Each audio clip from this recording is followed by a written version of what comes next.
Hello, Satnam, everybody. This is a very, very special recording for you. It's all about our Aquarian sadhana that we're doing. Aquarian sadhana is what the meditative practice that we're doing in the early morning before the sun rises. And Aquarian sadhana refers to the 5 long chants that we're doing every day to bring in a day of excellence and to just start our day cultivating the best of each one of us. So I wanted to tell you, just in respect, this is 2021, and we've been doing this Aquarian sadhana now for, I don't know, more than 11 years, probably more like 15, 20 years. When I first started out in 1970, all we did our japji, we do a little yoga, but we did 2.5 hours of the long chant. The Ek Ong. We're not doing that anymore. That was quite arduous, but we did it.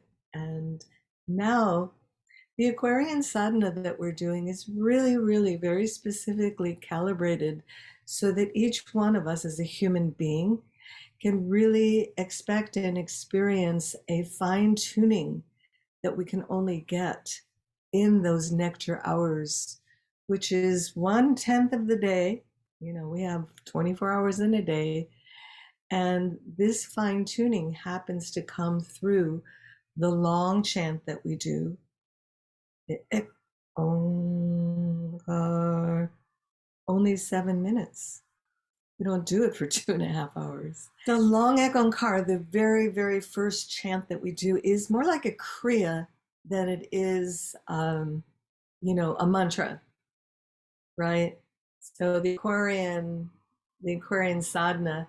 So we're doing a 2.5 breath cycle, and that 2.5 breath cycle of the words that we're kind of singing, but we're actually chanting in a very, very deep breathy way. So that inhale with the Ek Ong, we're squeezing that Mul mantra, that root chakra, to bring the energy up the spine, up through the chakras. It will tune your voice, and when you tune your voice, you are tuning your projection, your extension of yourself. Have you ever noticed at the end of sadhana, you could be feeling really blissful, but at the same time, very negative, like, oh my God, I'm like, get away from me. Don't anybody ask me any questions right now. I'm really in a delicate space. So I mean, just acknowledge that that particular time is that you've been very, very wide open, working on extending yourself in this very deep personal way, which is why we have a third part of sadhana, which is actually singing a shabad and sitting with the guru and opening our eyes and looking around. Sadhana, the Aquarian sadhana, is a group activity. If you're doing it alone, fine.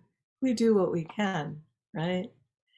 But the group energy in this Aquarian transition time is what really, really, really is going to empower not just you and me, but that group energy is going to multiply and expand geometrically our efforts. So, Wah Yantee, very unusual combination of sounds. Nothing like it, and you won't read about this in the Shabad Guru. It was pulled out of the ethers through that channel that Yogi Bhajan was privy to. It's Wah Yantee, you're exclaiming, and it's actually a love song to the infinite. If you can imagine that your relationship with the infinite, with God, with the Creator, is a love story, it's a loving devotion, and in that loving devotion, an exclamation of longing, Wah Yantee, Kar Yantee, Jagadutpati. Jug is the earth, and Pati is the highest place on the earth. Brahmade Treshaguru. Brahm is, again, it's the five aspects of the gods, Brahma, Vishnu, Mahesh. Actually, that's three. But these three presences or consciousness, uh, they stand in conjunction with each other in a very spiritual, unearthly way, not as we know the world, just to balance out Brahmade, Tresha Guru, Itwahe Guru, so that that personification of the deities is actually being transformed in through the sound current of Wah Guru. So that whole paradigm of the Vedas was channeled through the three sounds, Wah, He, Guru, and those three sounds become one. And that sound of Wah, He, Guru is the infinite, it's the infinite power of creation. So that's why we use that word, and that's how Wahe Guru came to be. So we no longer have these deities. We no longer have human gurus to guide, to tell us what to do. Instead, we have the power of the Shabad, of the Guru guidance to give us a connection with infinite guidance through our own channel. So we're not going to, what do you call it?